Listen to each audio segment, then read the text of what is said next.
अस्सलाम अलैकुम नाज़रीन। आज हम आपके लिए लाए हैं अर्तुगरुल गाजी के मशहूर ड्रामा की किस्त नंबर 14 का मुकम्मल और तफसीली खुलासा।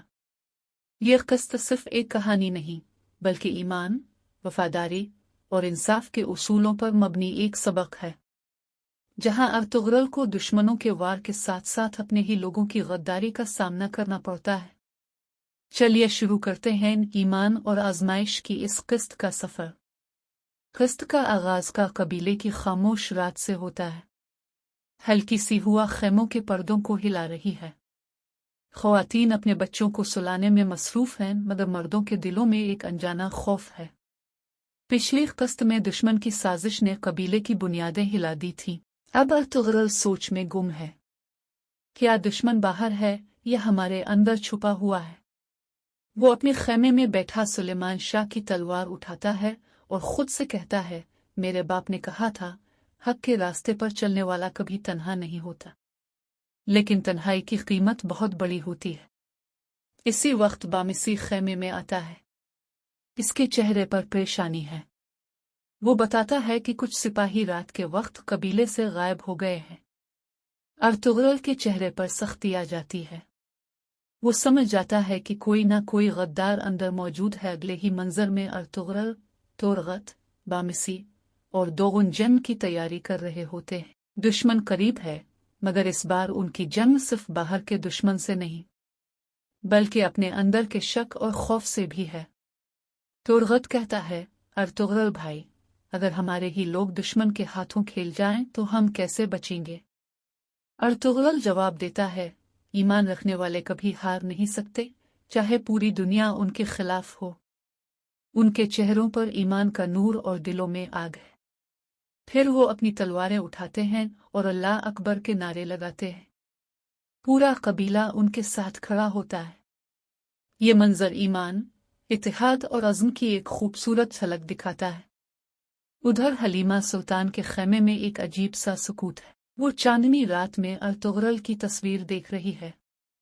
इसकी आंखों में आंसू हैं, मगर दिल में यकीन। वो कहती है, अर्तुगरुल का दिल हक पर है, अल्लाह उसे कभी तन्हा नहीं छोड़ेगा। इसी दौरान एक खात्मा भागती हुई आती है और खबर देती है, दुश्मन के सिपाही करीबी जंगल में दिखाई दिए हैं। हलीमा फौरन आसमान की तरफ देख कर दुआ करती है, अल्लाह, मेरे शौहर और कबीले की हिफाजत फरमा। इस लम्हे पस मंजर में अजान की हल्की आवाज आती है और ये मंजर ईमान के सुकून को जाहिर करता है। रात के अंधेरे में अर्तुगरुल अपने चंद खास साथियों के साथ जंगल की तरफ बढ़ता है। दरख्तों के दरमियान झिलमिलाती मशूलोहे की रोशनी में एक साया हरकत करता दिखाई देता है।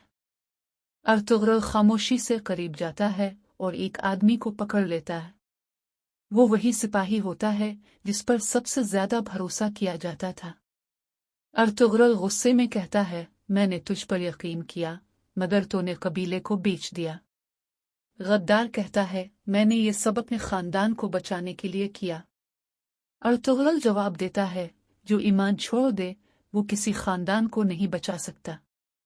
ये जुमला तलवार की तरह दिल में उतरता है। सबके चेहरे बदल जाते हैं। ईमान और गद्दारी के बीच एक लकीर खींच जाती है। कबीले में गद्दार को लाया जाता है। सबके सामने अर्तुगरुल उसे सजा सुनाता है। कुछ लोग कहते हैं कि उसे मुआफ कर दिया जाए, लेकिन अर्तुगरुल कहता है, अगर हम जालिम को मुआफ कर दें तो मजलूम को कौन इंसाफ देगा? ये जुमला कबीले में गूंजता है और फिर फैसला नाफिज कर दिया जाता है। इस लम्हे अर्तुगरुल की आंखों में दर्द झलकता है, मगर वो जानता है कि ईमान का रास्ता हमेशा कुर्बानी मांगता है। ये मंजर न सिर्फ इंसाफ बल्कि क़ियादत के असल मानी बयान करता है। रात बीत जाती है। अर्तुगरुल जन्म के बाद तन्हा बैठा आसमान की तरफ देख रहा है। वो कहता है, ए रब, तो जानता है कि मैंने ये सब तेरे नाम पर किया। हम तेरे सिपाही हैं और तेरे इंसाफ के निगहबान। फिर वो कबीले के बच्चों के साथ बैठकर कहानियां सुनाता है। वो कहता है, बहादुरी तलवार उठाने में नहीं बल्कि हक पर डटे रहने में है।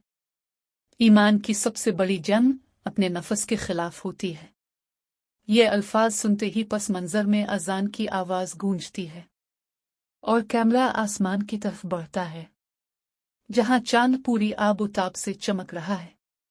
یوں قسط کا اختتام ایمان، وفاداری اور قربانی کے پیغام کے ساتھ ہوتا ہے۔